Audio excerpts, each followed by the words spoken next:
Welcome to the Transforming Leadership Podcast with author and speaker Dr. Steve Steff. I'm Jim Brangenberg, your host for the day.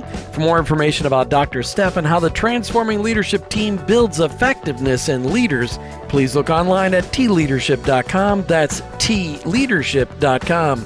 Now let's join Dr. Steff in the studio. Hi, I'm Jim Brangenberg with Transforming Leadership, and I'm joined by Dr. Steve Steff, the founder of Transforming Leadership. And Steve, before we begin, I thought today'd be great just to remind everybody we're in a series, a continuing series of transforming leadership proverbs. These are truisms or phrases that you guys have come up with as you are working alongside leaders, helping them to transform things that you want to make sure we got to communicate in the podcast. So I want to make sure everybody knows that's where we're at, and make sure you check us out online. tleadership.com, tleadership.com. Today's transforming leadership proverb is, it's always about behaviors. Metrics and numbers are merely the result of aggregated behaviors. Now, Dr. Steff, that's a big word, aggregated behaviors, which means piled, all these behaviors piled together in one. What do you mean by this? It's always about behaviors.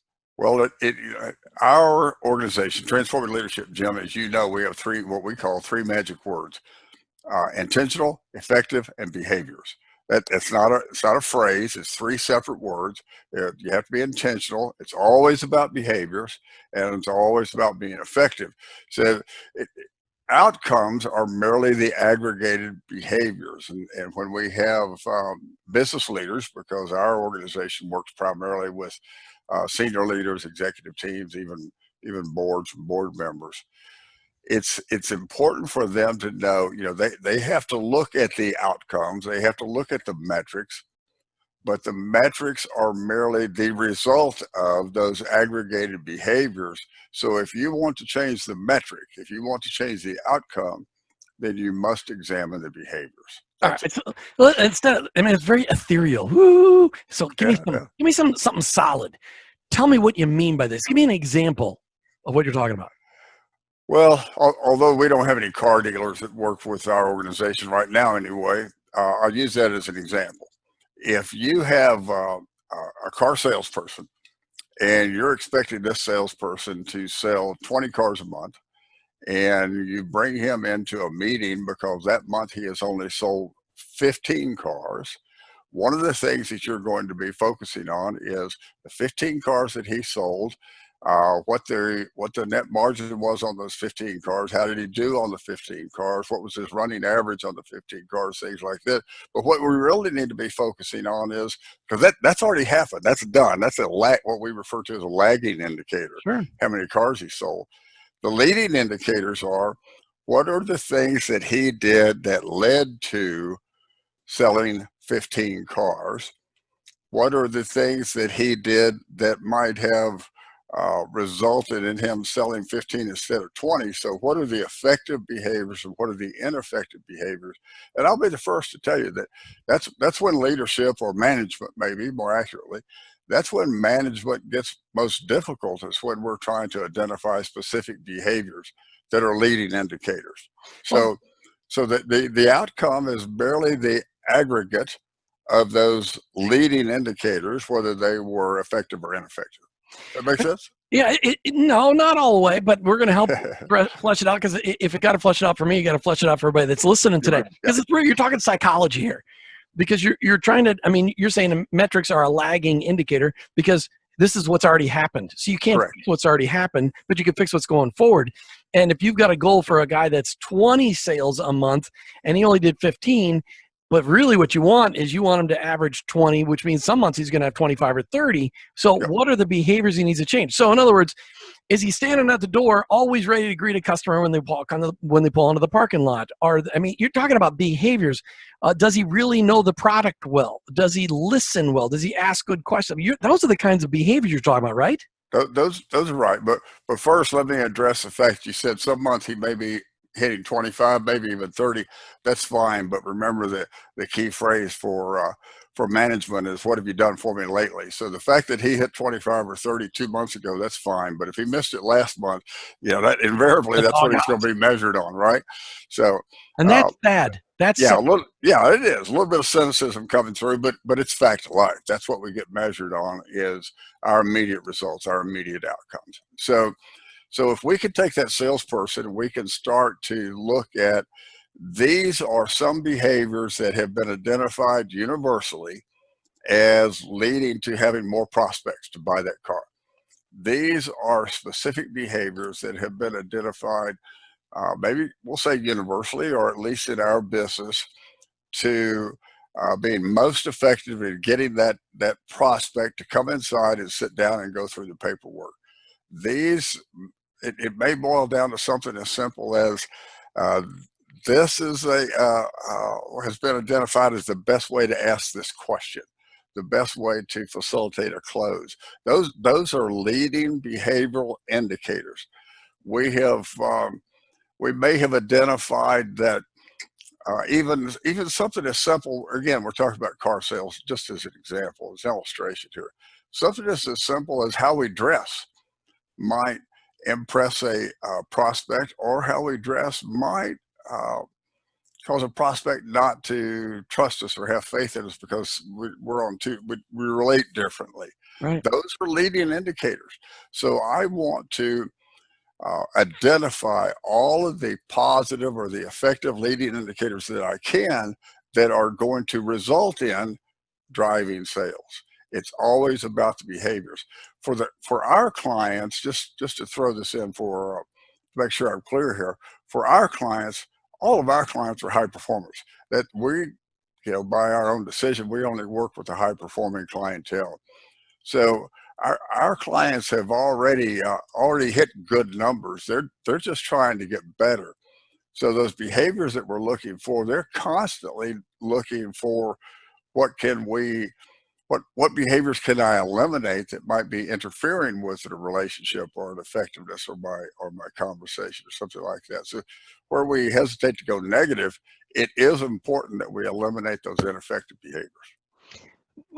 So let's just review the proverb we're talking about today. It's always about behaviors. Metrics and numbers are merely the result of aggregated behaviors. Yep. That's the transforming leadership proverb of the day. Correct.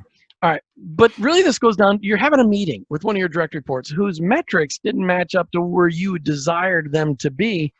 But so often, Steve, managers, leaders, they tend to just be focused on those metrics in this conversation. That's right. They get well, because I got a piece of paper in front of me that says this is what you did, and that's right. not what we need you to do.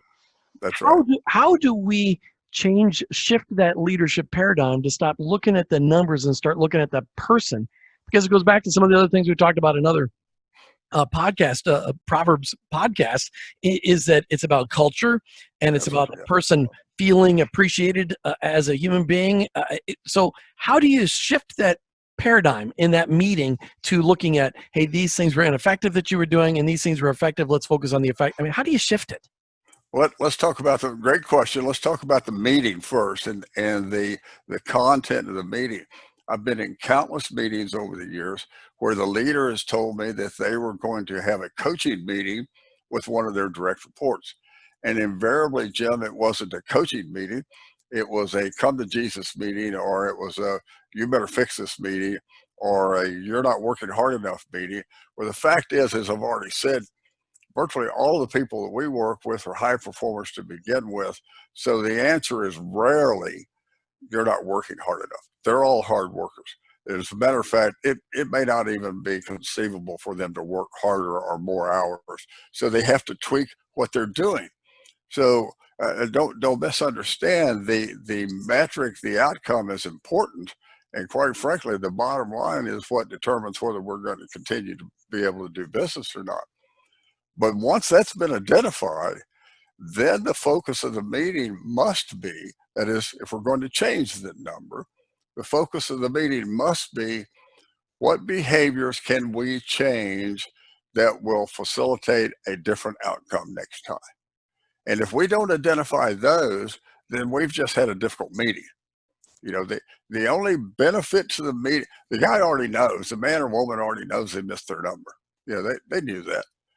So the only benefit of the meeting is to collaborate to identify the more effective behaviors, or collaborate to identify the less effective behaviors and eliminate them. Well, Is that good? Yeah, I think that's part of the conversation is it ask questions. As we talked before, it's great to ask questions. And as the manager sits down with the person who didn't hit their numbers, you just say, hey, let's walk through some of these sales. Let's walk through some of the things you did. What could you have done better? What Right. kind of, I mean, that's the kind of productive conversations we're talking about here because a coaching session that just focuses on numbers, all it does is demean people and Yeah. lower people. And they were already uptight about going into the meeting because they already knew their numbers in the first place. So they're walking Exactly. in there feeling like they're going to the guillotine in the first place. Yeah. And now, granted, I may be oversensitive to the phrase, but that's not a coaching session, really. Right. That's just a meeting to discuss the outcome or to discuss the metrics or to discuss the spreadsheet or discuss the budget, however you want. But it is not a coaching session. It's not a coaching session unless we are intentionally spending time to identify more effective behaviors or a different strategy. Steve, do you have an example from your personal life, from your work life, where somebody coached you and it aided you in moving forward in a more Oh positive yeah, manner? oh yeah, absolutely. One of the I'm a little bit of an extrovert. I'm not what I refer to as a flaming extrovert, but I'm extroverted. That's no surprise to you.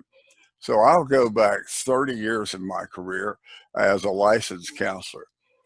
One of the most difficult parts of being a counselor is learning to, pardon the expression, but shut up and allow the client to think, process, and maybe even the temperature of the room to increase to where they provide an answer. They give you some feedback. So ask a question and then be quiet. And I was coached and coached and coached, and then I have subsequently done this countless times over the years to ask questions and be quiet.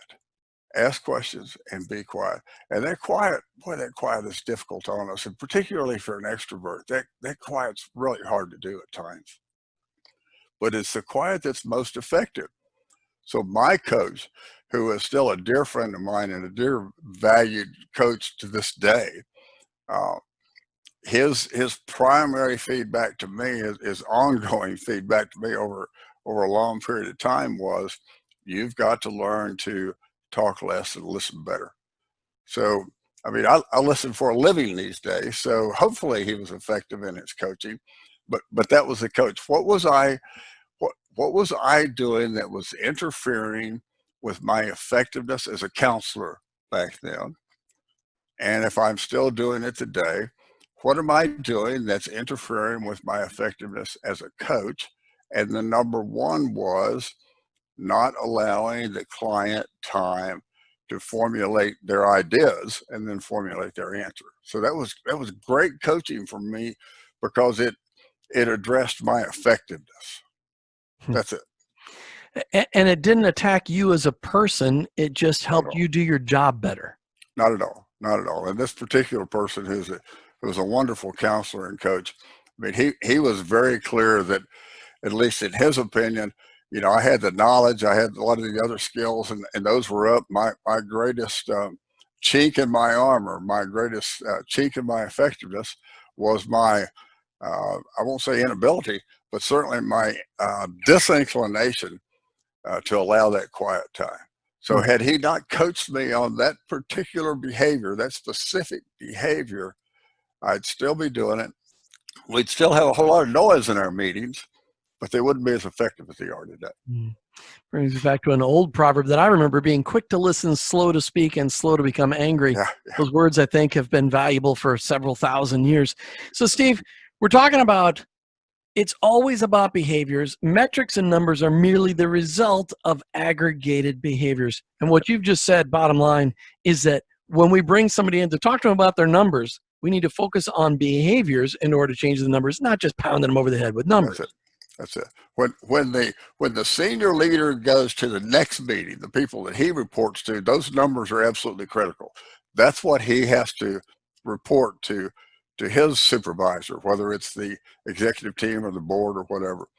But when he's talking downstream to his subordinates, the people that report to him, to his direct reports, what's important at that point is the behaviors that have resulted in the numbers. The Mm. numbers, remember, they're a lagging indicator. The behaviors are always a leading indicator. Thank you, Dr. Steve Steff. Yeah, thanks, Jim. And to our listeners, as always, make sure you check us out online, tleadership.com, tleadership.com. We'd love to hear from you, be able to see what we can do to help you. Check us out online. You can contact us. You can also send us an email or give us a phone call. Those things are all out there. But in the meantime, just make sure you work on becoming a transforming leader. Till next time. Thanks, Jim.